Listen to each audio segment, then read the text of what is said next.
মাঠে দেখানোর জন্য মেন উদ্দেশ্যটা হচ্ছে আপনারা দেখবেন, দেখার ফলে এই জিনিসটা সম্পর্কে আপনাদের একটা ভালো ধারণা আর কি তৈরি হবে। নিজে চোখে দেখা আর বলার মাধ্যমে দেখা দুটোর মধ্যে পার্থক্য। ঠিক আছে। সম্মানিত দর্শকবৃন্দ, আশা করি সকলে ভালো আছেন। আমি উজ্জ্বল পাল, উপসহকারী কৃষি অফিসার, লালপুর নাটোর। পার্টনার প্রকল্পের যে গমের প্রদর্শনী দেওয়া হয়েছিল, সেই প্রদর্শনীর আওতায় আমাদের একটা ওরিয়েন্টেশন এবং আলোচনা প্রোগ্রামে আজকে আমাদের মাঝে উপস্থিত রয়েছেন লালপুর উপজেলার সুযোগ্য কৃষি সম্প্রসারণ অফিসার জনাব মোহাম্মদ মেহেদি জাহান স্যার। আমাদের মাঝে উপস্থিত রয়েছেন আমাদের এই পার্টনার ফিল্ড স্কুলের একজন সহায়তাকারী এবং লালপুর উপজেলা সহকারী উদ্ভিদ সংরক্ষণ কর্মকর্তা জনাব মাজেদুল ইসলাম।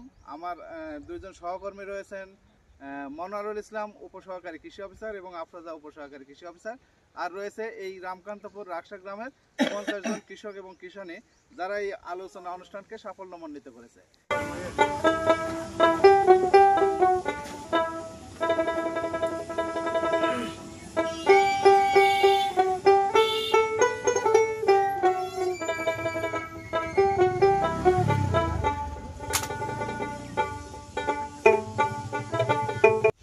গমেরও তো জাত বহু আছে, কিন্তু এর মধ্যে স্পেশাল যে বৈশিষ্ট্যটা হচ্ছে এটার মধ্যে জিঙ্ক সমৃদ্ধ গম।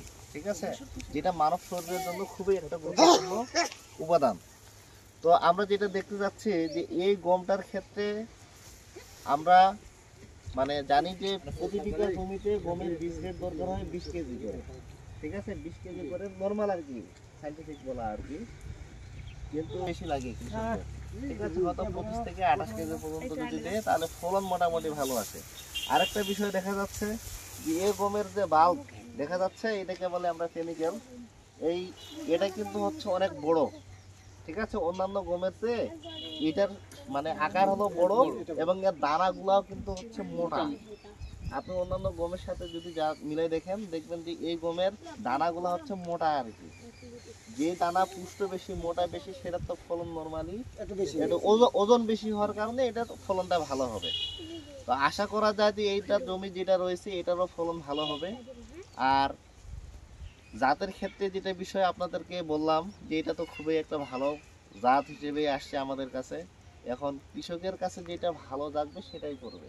ঠিক আছে, আমরা চেষ্টা করব এই জাত সম্প্রসারিত হয়েছে বাংলাদেশে অলরেডি, একটু বীজ রেট বেশি দিলে এই গমটা মোটামুটি খুবই ভালো হয়। হ্যাঁ, বোনার সময় একটু বেশি দিতে হয়। তাছাড়া ওভারঅল এই গমের মধ্যে আর কোনো সমস্যা নেই। এই গমের মধ্যে কোনো পোকা টোকার আক্রমণ খুব কম। ঠিক আছে, রোগ বালাইয়ের আক্রমণও খুব কম। কিছু উপকারী পোকা আমরা দেখতে পাচ্ছি, যেমন লেডি বার্ড বিটল দেখা যাচ্ছে এইদিকে। তো আপনারা চেষ্টা করবেন যাতে এই গমটার বীজ যদি থাকে, বীজটাকে সংরক্ষণে রাখে, সেটাকে মানে পরবর্তী যারা কৃষক আছে তাদের মাঝে ছড়াই দেওয়ার জন্য।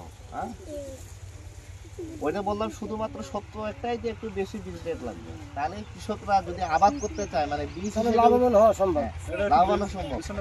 আপনার যেমন খাবারের ক্ষেত্রে গম হয়, আর একটা হলো বীজ উৎপাদনের জন্য গম হয়। বীজ উৎপাদনের জন্য বীজ রেট ঠিকই আছে, কিন্তু কেউ যদি মনে করে আমি বীজ রাখবো না, আমি প্রোডাকশন বাড়াবো, সেক্ষেত্রে তার বীজ রেটটা আরো বেশি। ঠিক আছে, তাহলে ওভারঅল ভালো, তাছাড়া তেমন কোনো সমস্যা নাই। তো যাক, এই মাঠে দেখানোর জন্য মেন উদ্দেশ্যটা হচ্ছে আপনারা দেখবেন, দেখার ফলে এই জিনিসটা সম্পর্কে আপনাদের একটা ভালো ধারণা আর কি তৈরি হবে। নিজে চোখে দেখা আর বলার মাধ্যমে দেখা দুটোর মধ্যে পার্থক্য। ঠিক আছে, দেখবেন হয়তো এই জমির গম আছে, পাশে যদি আরো কারো জমি আছে ওই জমির গম, দুটো যদি হারভেস্ট করার পরে শুনবেন যে কোনটার ফলন কিরকম হয়েছে, ঠিক আছে, রেজাল্ট কিরকম আসছে সেগুলো। এছাড়া আরো ভালো ভালো কিছু গম আসছে আমাদের, যেমন 33 জাতের, যেমন BWM RI 1, 2, 3, 4 পর্যন্ত জাত আসছে। ঠিক আছে, পরবর্তীতে হয়তো ওগুলো আবার বিস্তৃত হবে, যদি ভালো হয় তখন সেগুলো ভালো হবে। অর্থাৎ ফিল্ডের ক্ষেত্রে কিছু ট্রায়াল প্লট হিসেবে আছে। ঠিক আছে, ট্রায়াল হিসেবে আছে, ট্রায়াল করে দেখা যাচ্ছে যে এগুলাতেও ভালো আছে, তখন ওটা চলে বাজারজাত চলে আসবে। ঠিক আছে, সকলকে ধন্যবাদ, ভালো থাকবেন। ধন্যবাদ স্যারকে, অত্যন্ত সুন্দরভাবে আমাদের মাঝে এই বাড়িগম 33 জাত এবং এর উৎপাদন কলা কৌশল সম্পর্কে, নতুন প্রযুক্তি সম্পর্কে আমাদের মাঝে উপস্থাপন করেছেন। একটা পুরাতন প্রবাদ আছে, চীনা প্রবাদ বলে, যেমন হলো কথা আছে, যেটা আমরা শুনি সেটা ভুলে যাই, যেটা আমরা চোখে দেখি সেটা মনে রাখি, আর যেটা আমরা নিজে হাতে করি সেটা কখনো ভুলি না। আমরা এখানে মাঠের মধ্যে এসে আমরা স্যারের কথাবার্তা শুনলাম, বিভিন্ন তথ্য আমরা জানতে পারলাম এবং এটা আমরা সচক্ষে দেখলাম, এটা আমরা ভুলবো না। এবং যেহেতু আমাদের কৃষক এই বাড়িগম 33 এর প্রযুক্তি আমরা নিজে হাতে করছি, এটা আমরা সবাই গ্রহণ করব এবং মনে রাখবো। যাই হোক, স্যার অত্যন্ত সুন্দরভাবে আমাদের মাঝে উপস্থাপন করেছেন, এই জন্য স্যারকে আমরা PFS তালির মাধ্যমে ধন্যবাদ জানাবো। সবাই রেডি? 1 2 3 PFS। ধন্যবাদ। আপনার বাড়িগম 33 চাষ করেছেন? হ্যাঁ, আপনার নাম কি? আমার নাম সুলতান মাহমুদ। সুলতান মাহমুদ, বাড়ি রামকান্তপুর। জি। এই যে 33 চাষ করেছেন, পাশাপাশি আরো 2-3টা জাত আপনার মাঠে আছে, 32 আছে, BWMRI আছে, 3 আছে, 4 আছে। সবচেয়ে কোন জাতটা ভালো মনে হচ্ছে আপনার? আমার কাছে 33 ভালো মনে হচ্ছে। 33 ভালো মনে হচ্ছে। কেন ভালো মনে হচ্ছে? ভালো মনে হচ্ছে কারণ এই শীষটা বড় বড়, তারপরে গমটা দেখতে সুন্দর, আবার যা শুনছি জিঙ্ক সমৃদ্ধি গম, মানে এটা যে আপনার এই যে বাড়িগম 33 সম্বন্ধে ভালো একটা ধারণা পেয়ে গেছেন। এই যে রোগ বালাই কম। বাড়িগম 33 কে দেখেছেন তো সবাই? সবাই দেখেছি। আজকের এই ওরিয়েন্টেশনের কিন্তু মূল ইয়াটাই হচ্ছে আমার প্রদর্শনীটা ভিজিট করানো আপনাদের। হ্যাঁ, এটাই হচ্ছে মূল উদ্দেশ্য। তারপরে কিছু আলোচনা তো থাকছেই। তো সব মিলা কিন্তু বাড়িগম 33টা সবাই কি আপনারা চাষ করবেন? ইনশাআল্লাহ। হাত তুলে দেখেন সবাই চাষ করবেন কিনা আগামীতে বাড়িগম 33। ওকে, ধন্যবাদ সবাইকে। আপনারা ভালো থাকেন, সুস্থ থাকেন, আপনার ফসল সুন্দর হোক, এই শুভকামনায় শেষ করছি। ধন্যবাদ।